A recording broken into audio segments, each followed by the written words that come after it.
இந்த போறப்பு தான் நல்லா ருசிச்சு சாப்பிட கிடைச்சது.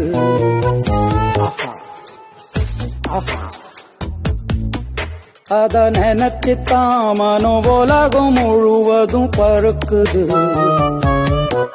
அட சுட சுட அட சுட சுட அந்த மதுர மல்லிப்பூ இட்லியே மீன் குழம்புல கொஞ்சம் புரட்டி சாப்பிட எச்சிலு ஊறுது உள்ளுக்குள்ள. இந்த போறப்பு தான் நல்லா ருசிச்சு சாப்பிட கிடைச்சது.